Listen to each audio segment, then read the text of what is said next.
Hi guys, welcome back to the Totally Magic channel. Glad you can join us. If it is your first time here at the channel, we really do appreciate you hitting that subscribe button, also the notification bell so you're informed when we upload new magic, but also if you can share, like and kind of talk about us on your social media. It really does help us. We are a small magic channel for the hobbyist and amateur magician. Now the trick I'm about to show you is one that I came up with a couple of years ago, and it's worth $20, $30 of anybody's money. But as usual, we give these away absolutely free. I think you're going to love adding this to your collection of magic. Without further ado, let's get into the trick. The trick itself is called correlation by choice. You see, you often notice that magicians get people to choose cards by either physically taking a card or by mentally selecting a card. I'm going to get you to choose one using both of those methods. Now, I don't want you to choose a joker or anything like that, so let me just check that we don't have any jokers. No, all good. And we'll just give those a quick shuffle up just to mix them up. But it doesn't really matter because I'm only going to give you half a pack. Now, if I just cut the pack roughly, okay, it's not exact, but it doesn't really matter. I just need 2 packets of cards, one of which you're going to choose a card from. Be aware that whichever packet you pick, that is the one you're going to choose the card from. So which one would you like? This one or this one? You want this one. Are you sure? You can take this one, and if I encourage you to swap, do you want to swap here and have this one instead of that? Are you definitely sure you want to keep that one? But remember, you had the choice of either packet. Let's get rid of these.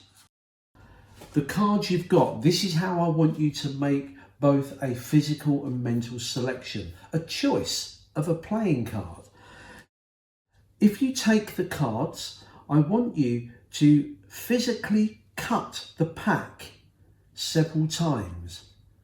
Now mentally, when you get that urge to stop, maybe you just kind of think this feels about right, you're going to stop cutting, you're going to deal the top card off that you chose, turn the packet over and reinsert the card the opposite way round into the middle of the pack so that we know it's your chosen card.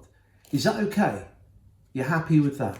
Now, you take those. Oh, and by the way, if you want to do this out of sight, maybe you think me or someone here may spot which card you take, you're welcome to put these behind your back or even under the table and do the cutting and the choice out of sight. It's up to you. So the spectator will take the deck and maybe put them under the table and begin cutting physically. When they get that urge mentally to stop, they will stop, remove their chosen card, turn the pack over and reinsert their card reversed. It's as simple as that. Now I'm going to make a choice, but a different one to you. You see, I'm going to make a choice of a number that means something to me, and it's going to be a random number. And I'll write it on here so that I can't change my mind. Let me just scribble it on here. That's good. Now, I can't change it later on. I'm now committed to a choice of a number. Now, the correlation between the number and the card, there is none. However, in the box are the cards that you rejected. You could have used those instead of these cards, but you rejected them. So I'm going to use those to locate a card that could be a correlation to yours. Now, we'll come to your card in a moment, but remember, you had a freedom of choice by cutting the cards, and even you don't know the card that you've chosen. It's buried somewhere in there. Let's do mine first. Now, the number that I wrote was the number 14. The reason being, it is a lucky number because it's the birthday of my son, the 14th. So I wrote the 14 down there. But was there a reason why I chose that? Let's take a look at the cards, because 14 is not a card. No cards left in there. These are in the order that were shuffled and you rejected. Okay. But here, if we spread the cards, remember number 14 is what I wrote. 1, 2, 3, 4, 5, 6, 7, 8, 9, 10, 11, 12, 13. Here is the 14th card. Just confirm that it is the 14th card here. And it just happens to be, wow, the Ace of Spades. That is a good card, but that is my choice. Is there a correlation to your choice? Let's, for the first time, take a look. And there, as if by magic, look at that. Your freedom of choice card from the pack is the other black ace, the Ace of Clubs. And that is a perfect correlation by choice. Or is it just magic? Practice and enjoy. So here is the tutorial for this particular trick. Now, I do know that the effect itself is nothing new. There's many commercially available card tricks that involve this. You choose a number, I take a card, or vice versa, and they happen to match. But I think this is quite a clever idea because it uses a very simple method. First of all, there's absolutely no memory work on this. Also, there's no mathematical principle, so you haven't got to sit there thinking during the performance, oh, I've got to divide this by this and multiply by this. And best of all, when you remove cards from the box, there's no secret moves about cutting cards to the bottom, to the top. It is so simple to perform. I think you're going to love this. I know I do. But what you need is a regular deck. It also helps, and you don't have to have this, to have a box of cards that's got the cellophane on there. Again, you don't have to. You could use a post-it note, a piece of paper, a piece of card, or anything to write down your chosen number on. The reason I like the cellophane is because if you use one of these dry erase marker pens, you can use it over and over again without destroying the box. But I leave that up to you. We then have the cards. They are a regular card deck, but as some of you more experienced magicians will probably realise, there is a stack. These cards are in a particular order. And what I've gone for is the most common stack system that most magicians know about, the Sy Stebbins stack. Now, if you're not familiar with this, I'll put a tutorial link below this video. If you look below this video, I'll have a link that shows you how to set up the Sy Stebbins. You can search Google. There's loads of websites that explain the stacking order. But if you're more au fait with stack systems, you might prefer to use the mnemonic or some other type of stacking system. I'm using the Sy Stebbins. Now, this next part, I'm going to explain to you. It doesn't have anything to do with a trick, but it will help you understand how quickly you can reset the trick for another performance. All right, so let me just separate these. Now, what we've got in the Sy Stebbins stack, it goes up in threes, and here I just want to show you, I've got 13 cards here, 13, 13 and 13. This first stack in the size Stebbins, I've separated it so I've got an ace on top and a jack here. Ace and jack. Note they're both the same suit, clubs. Here I've got the hearts, ace of hearts, jack of hearts. The ace of spades, jack of spades, and the same here, diamond and diamond. That is just the standard stack of size Stebbins. And again, the reason I'm explaining this at the start is because we'll see this later on when we want to reset the trick. So anyway, let's put these back together. Clubs, hearts, spades and diamonds.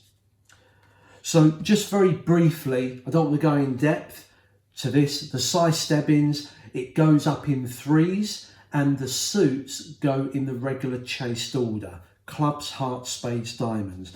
Now what's useful about this is that you can cut the cards as many times as you like. It's not going to disturb the order, and by peeking at the bottom card you will know what the top card is. So if I look at the 9, remember they go up in threes, so 10, 11, 12. Well, number 12 is a queen, and because this is hearts, the next one will be spades. So this will be the queen of spades, and it is. So it's a great way of understanding what the next card is. Here we got the king of clubs. So on top, if we count up 3, that will give us the number 3 here.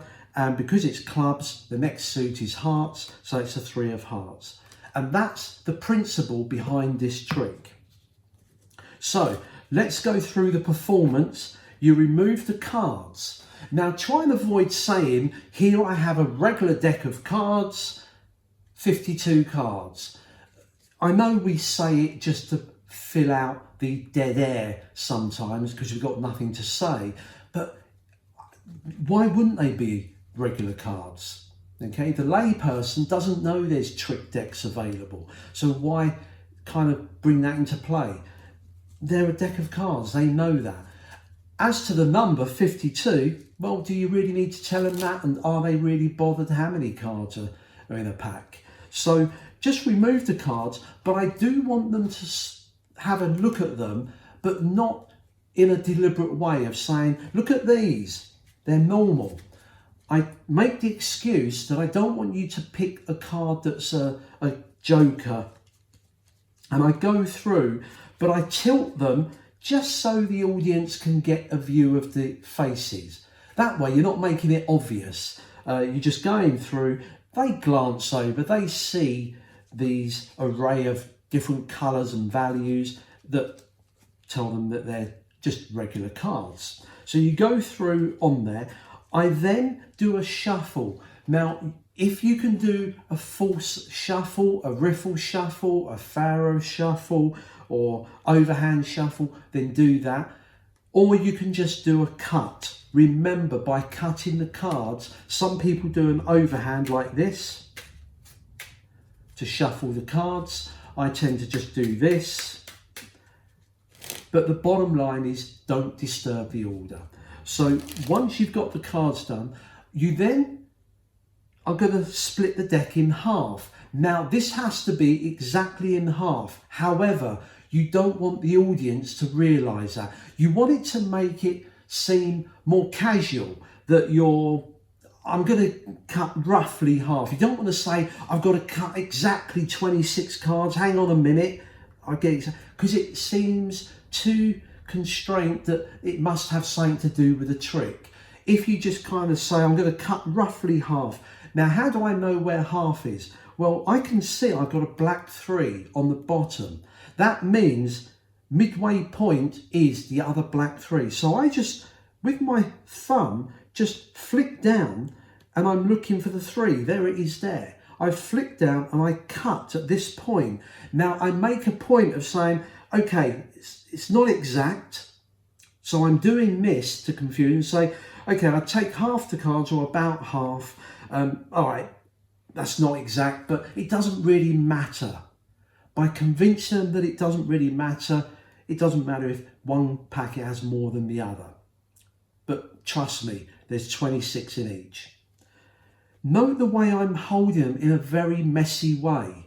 When I throw these down, because if I have these neatly squared, people may see that they are exactly in half on there. That's why I make it a messy stack.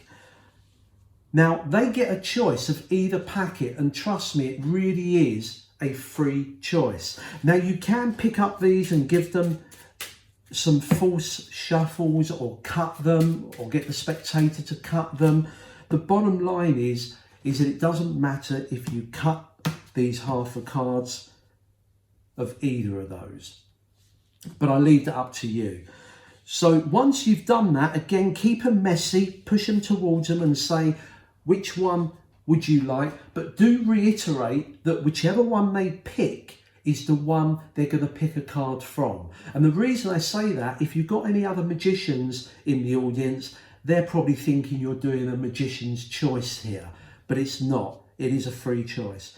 It doesn't matter which one, they say this one, you take the other packet. Now, what you've got to do is to get the red ace, because there's going to be one red ace in here and there's a red ace in here. So it's not going to be difficult for you to find. Turn it over and go through saying, now you could have had these, they are just regular.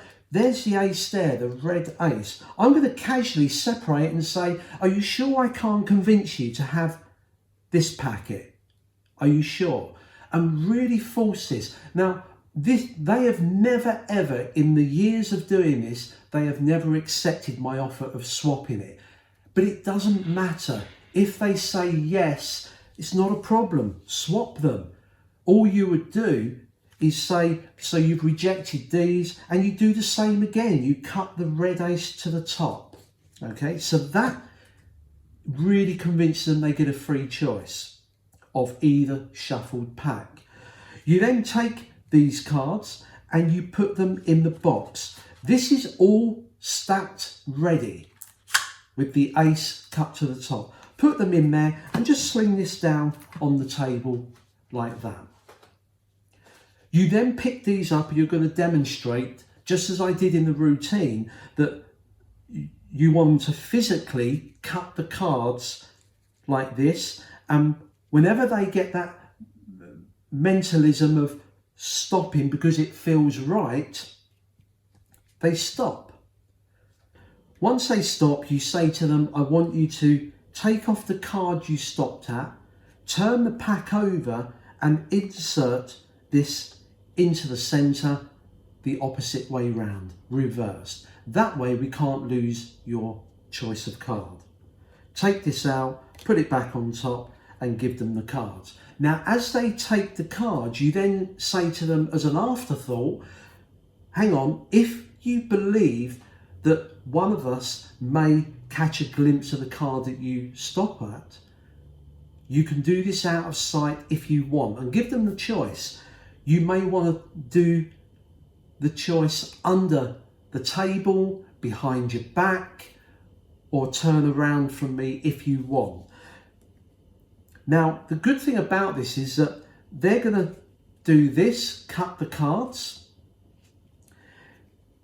Now, even if they've turned their back to you while they're doing this and they deal off the next card, even if you've got one of those awkward spectators that takes a peek at the card, that's not a problem, okay? They turn the pack over and they push this in to the pack like that. Push it in, square it up, and they bring it back and put it down on the table. Now, as soon as this goes down, you then divert attention to the box and your choice of number. Now, straight away, as soon as I see this going down, I can see this is a 3 and the colour is black. In Size Stebbins, all cards alternate, red, black, red, black. So as soon as I see the black card, I know their choice of card is a red card. You don't have to worry about, the suit, just that it's red. I'm trying to keep this as simple and direct so there's no hesitation. With all these tricks you have to learn where you've got to remember so much, you often find during a performance people tend to stop and have to think, oh, what suit is it, what position. I'm trying to avoid that to make it more natural. I know that their card is going to be a red card. I know that it's 3 more than this, so it's going to be a 6 and it's going to be a red. That's the only bit of information I need as I grab the box. I said this takes no memory work. How can that be possible? Well, because I cheat. On the side of the box, I've got a crib sheet, and I'll bring this up on the screen now. This is one of the easiest crib sheets you'll ever have to look at, because you don't have to study 52 numbers or 52 card positions, and the numbers are so small that you can't read it. I've created a little crib sheet where the only numbers you're interested in is the middle row. Okay, there's 13 card values in that middle row. That's all you're interested in. How quick and simple is that? Even with my eyesight, I can glance at it and see straight away. I can see where the 6 is immediately. It's just here. Okay, 6 there. Now, remember the colour, red or black? Well, we know it's a red card. Can you see that the numbers above and below? Now, the one above is in red, the one below is in black. So, because I know it's a red card, I know I'm going to use number 7. These numbers tell you the exact position of their opposite card in this pack. So I can see 7. So as I pick this up, remember the spectator puts these down, I've seen that, I grab this and say, and I'm going to make a choice of a number, not a card.